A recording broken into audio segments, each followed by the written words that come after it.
Hello students, अस्सलाम वालेकुम. How are you doing today? I am hoping that you are doing well. अच्छा student, last time हमने vernier caliper वाला topic start किया था और मैंने आपको वर्नियर कैलिपर के बारे में थोड़ा सा बेसिक जो कंसेप्ट था वो बता दिया था कि वर्नियर कैलिपर कौन सा इंस्ट्रूमेंट है. इससे हम लेंथ मेजर करते हैं, किसी सिलेंडर की लेंथ या उसका इंटरनल एक्सटर्नल डायामीटर मालूम करते हैं. इसके अलावा मैंने आपको ये भी बता दिया था कि वर्नियर कैलिपर जो है इसका लीस्ट काउंट क्या होता है, और मैंने आपको ज़ीरो एरर और ज़ीरो एरर की टाइप्स यानी कि पॉजिटिव ज़ीरो एरर और नेगेटिव ज़ीरो एरर के बारे में भी डायग्राम के साथ तरीके से बता दिया, जैसे कि आपकी बुक पे ये डायग्राम गिवन भी है. तो नेक्स्ट हम देखेंगे कि वर्नियर कैलिपर से रीडिंग कैसे ली जाती है, इसका इस्तेमाल, और इसके अलावा एक एग्जांपल पेज नंबर 12 पर गिवन है, वो भी मैं आपको बता देता हूँ. तो सबसे पहले तो ये चीज़ आप याद रखें कि जब भी आप इंस्ट्रूमेंट इस्तेमाल करने लगते हैं, जैसे कि वर्नियर कैलिपर या माइक्रोमीटर, स्क्रू गेज, जो कि अभी आप इससे नेक्स्ट टॉपिक में पढ़ेंगे भी, तो इंस्ट्रूमेंट को इस्तेमाल करने से पहले ये देखना होता है कि क्या उसमें ज़ीरो एरर मौजूद है कि नहीं है. क्योंकि अगर आप ज़ीरो एरर मालूम नहीं करते और आप डायरेक्ट रीडिंग ले लेते हैं, तो इससे आपकी मेजरमेंट के ऊपर जो है वो मतलब कि कोई ना कोई जो एक्यूरेसी लेवल है वो कम हो जाता है. तो ज़ीरो एरर निकालना बहुत ज़्यादा ज़रूरी होता है, ताकि अगर ज़ीरो एरर मौजूद है तो उसको करेक्ट कर लिया जाए, और जब हम उसकी करेक्शन कर लेंगे तो फिर हम इंस्ट्रूमेंट को अपने मकसद के लिए इस्तेमाल कर सकते हैं. तो अब हम देखते हैं कि इंस्ट्रूमेंट में अगर ज़ीरो एरर है तो उसको कैसे करेक्ट किया जाता है. तो उसके लिए मैं एक अलहदा से ये पहले पेज पे आपको ये कैलकुलेशन समझा देता हूँ, और नेक्स्ट फिर हम एग्जांपल पे चलेंगे जो पेज नंबर 12 पे गिवन है. अच्छा ये देखें, अब ये एग्जांपल मैंने जो यहाँ पे किया है, इसमें हमारे पास एक वर्नियर कैलिपर है और मैंने यहाँ पे दोनों जॉ को आपस में मिलाया हुआ है. ठीक है, मतलब कि फ़िक्स जा और जो मूवेबल जा था, दोनों को मैंने आपस में फ़िक्स कर दिया है, मतलब कि आपस में मिला दिया है. अब यहाँ पे हमारे पास अगर आप देखें तो ज़ीरो जो है वर्नियर स्केल का, वो मेन स्केल के ज़ीरो के राइट साइड पे है. तो इसका मतलब ये है कि इसमें एरर मौजूद है, यानी कि इसमें पॉजिटिव एरर जो है वो इस वक्त है, जो कि इंस्ट्रूमेंट में हम करेक्ट करने लगे हैं अभी. तो ज़ीरो अगर ऊपर वाले ज़ीरो से मिल जाएगा, यानी कि ये वर्नियर का ज़ीरो अगर ऊपर वाले मेन स्केल के ज़ीरो से मिलेगा, बिल्कुल आमने सामने आएगा, तो फिर ज़ीरो एरर नहीं होगा और आप इंस्ट्रूमेंट को फिर यूज़ कर सकते हैं. लेकिन अगर ज़ीरो राइट साइड पे है तो हमें इसके लिए करेक्शन करनी पड़ती है. अच्छा, तो अब पहले तो हम ये चीज़ देखें कि जब आपने ये देख लिया है कि इसमें ज़ीरो एरर मौजूद है, अगला काम होता है कि आप देखते हैं कि वर्नियर स्केल की वो कौन-सी लाइन है जो कि मेन स्केल की लाइन के साथ, किसी भी लाइन के साथ जो है डिवीज़न के साथ मैच होती है. तो ये अगर आप देखें यहाँ पे, थोड़ा-सा मैं क्लोज़ करके दिखाता हूँ. तो ये जिस लाइन को मैंने थोड़ा-सा डार्क किया है, ये तकरीबन हमारे पास 8वीं लाइन बनती है. 8 डिवीज़न बनती है वर्नियर स्केल की, जो कि ऊपर हमारे पास मेन स्केल की किसी भी लाइन से मिल रही है. तो इसका मतलब है जो कोइंसाइडिंग लाइन है हमारे पास वो 8 डिवीज़न है, ठीक है? इसके बारे में मैंने आपको लास्ट टाइम भी बताया था. कोइंसाइडिंग लाइन दरअसल वो लाइन होती है वर्नियर स्केल की जो कि मेन स्केल की किसी डिवीज़न के साथ बिल्कुल सामने या कोइंसाइड करती है या मिल जाती है. तो ये ऑलमोस्ट 8 लाइन जो है, बाकी थोड़ी जितनी भी लाइन्स हैं वो थोड़ा-सा आगे-पीछे हैं, मतलब कि थोड़ी-सी वो कि राइट साइड पे हैं या लेफ़्ट साइड पे हैं ऊपर वाली लाइन से। लेकिन ये जो लाइन थी 8 वाली, ये बिल्कुल ऊपर वाली लाइन से मैच हो रही. तो हमने ये सपोज़ किया अभी फ़िलहाल. एक्सपेरिमेंट जब हम करते हैं प्रैक्टिकल के दौरान, तो फिर वहाँ से आपकी अंडरस्टैंडिंग ज़्यादा बेहतर होती है. तो ये कोइंसाइडिंग लाइन हमारे पास 8 है. लीस्ट काउंट आपको पता है वर्नियर कैलिपर का सेंटीमीटर के अंदर अगर मैं आपको बताऊँ तो 0.01 सेंटीमीटर होता है. अच्छा, उसके बाद मैंने आपको बताया था कि ज़ीरो एरर कैसे कैलकुलेट करते हैं. फार्मूला मैंने आपको बताया था ज़ीरो एरर का, मेन स्केल की रीडिंग और वर्नियर स्केल की रीडिंग को हम ऐड करते हैं. तो यहाँ पे अगर आप देखें मेन स्केल की रीडिंग जो है वो 0.0 सेंटीमीटर है, यानी कि ये ज़ीरो जो है ऊपर वाली ज़ीरो से थोड़ा-सा राइट साइड पे है. तो ये हमारे पास मेन स्केल की रीडिंग जो है 0.0 सेंटीमीटर ही आएगी, ठीक है? हाँ, अगर ये ज़ीरो जो है ऊपर वाली किसी एक लाइन को क्रॉस करके राइट साइड पे चला जाता, तो फिर ये 0.1 होती. अगर ये ज़ीरो जो है ऊपर वाली 2 लाइनों को क्रॉस करके थोड़ा-सा इस साइड पे आ जाता, तो ये 0.3 होती.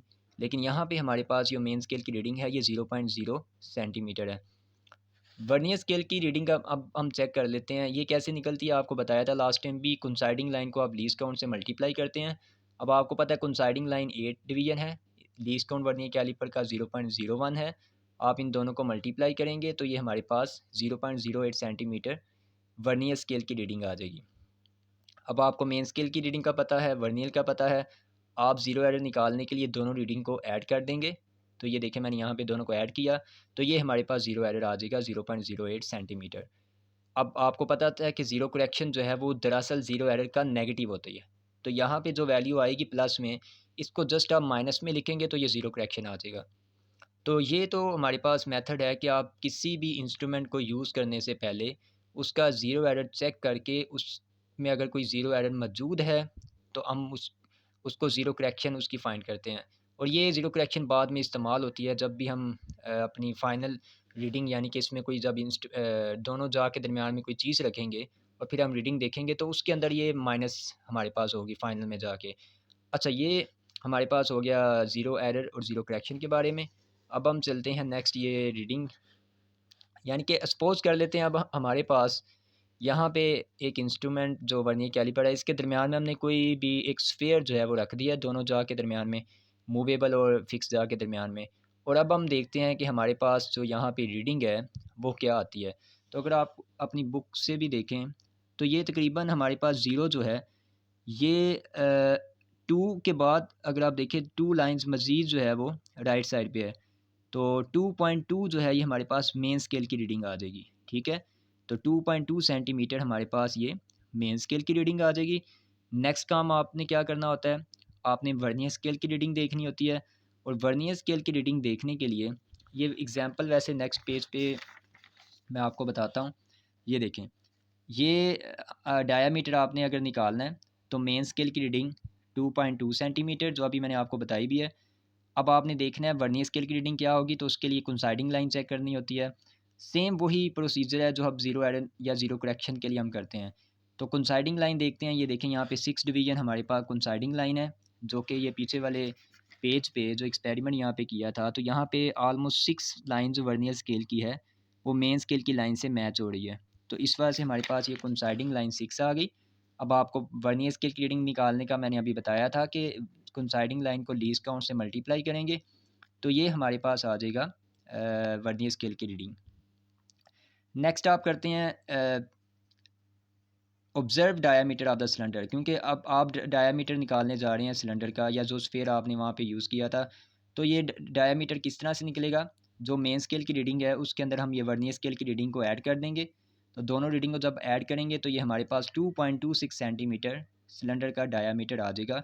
ऑब्जर्व ये इस वजह से है क्योंकि इंस्ट्रूमेंट के अंदर एक एरर मौजूद था जिसके लिए मैंने ये ज़ीरो करेक्शन फाइंड की थी। और ये मैंने आपको प्रोसीजर पहले बताया है कि किस तरह से ज़ीरो करेक्शन फाइंड करना है। ये सेम वही प्रोसीजर यहाँ पे उन्होंने लिखा हुआ है। जैसे ये देखिए मेन स्केल की रीडिंग 0.0 है, वर्नियर स्केल की कोइंसाइडिंग लाइन 7th है, मैंने वहाँ पे 8 लिखी थी, ठीक है? तो सिर्फ डिफरेंस है यहाँ पे 7। अब आप 7 को 0.01 यानी कि लीस्ट काउंट से मल्टीप्लाई करेंगे तो ये हमारे पास आ जाएगा 0.07 सेंटीमीटर। ये वर्नियर स्केल की रीडिंग आ जाएगी। दोनों रीडिंग को आप ऐड करोगे, मेन स्केल की और वर्नियर की, तो ये हमारे पास ज़ीरो एरर आ गया। इसको आप माइनस में लिख दोगे तो ये ज़ीरो करेक्शन हो जाएगा। तो ये जो ज़ीरो करेक्शन हमने बेसिकली यहाँ से फाइंड की है, ये हमारी यहाँ पे अब माइनस होगी, ठीक है? जो डायामीटर आपने निकाला था वो उस डायामीटर में से आपने ये ज़ीरो करेक्शन वाली वैल्यू जो है माइनस करनी है। तो ये हमारे पास 2.19 सेंटीमीटर आ जाएगा और ये हमारा करेक्ट डायामीटर है सिलेंडर का। यानी कि जो एरर मौजूद था हमारे पास इंस्ट्रूमेंट के अंदर, उस एरर के ऊपर हमने ज़ीरो करेक्शन अप्लाई किया और ज़ीरो करेक्शन की जो वैल्यू आई उसको हमने माइनस कर दिया अपनी फाइनल रीडिंग में से। तो इस तरीके से हम वर्नियर कैलिपर का इस्तेमाल करके किसी भी इंस्ट्रूमेंट किसी भी सिलेंडर का डायामीटर जो है वो आसानी से या उसकी लेंथ मेजर कर सकते हैं। तो प्रोसीजर को एक दफ़ा दोबारा बता देता हूँ। हमने पहले यहाँ पे ज़ीरो एरर निकालना होता है और ज़ीरो एरर निकालने के बाद ज़ीरो करेक्शन फाइंड करनी होती है। ज़ीरो करेक्शन के बाद आपने इंस्ट्रूमेंट के लिए में वो चीज़ या वो सिलेंडर जो है वो जाके दरमियान में रखना होता है जिसकी मेजरमेंट आपने करनी होती है। तो ये वाला जो हमारे पास पोर्शन है ये उस डायामीटर का सिलेंडर का डायामीटर निकालने का प्रोसीजर है और जो ऊपर वाला ये हमारे पास प्रोसीजर था ये ज़ीरो एरर और ज़ीरो करेक्शन निकालने का प्रोसीजर है। दोनों सेम है, मतलब कि आप मेन स्केल रीडिंग देखते हैं, आप वर्नियर स्केल की रीडिंग देखते हैं, ठीक है? और उसके बाद दोनों वैल्यूज़ को ऐड करके आप ज़ीरो एरर या ज़ीरो करेक्शन निकालते हैं और ये इसमें भी यही काम है। तो उम्मीद करता हूँ आपको ये टॉपिक जो है वो अच्छी तरीके से समझ आ चुका होगा। नेक्स्ट टाइम इंशाल्लाह हम माइक्रोमीटर स्क्रू गेज के बारे में पढ़ेंगे। Till then thank you and have a nice day.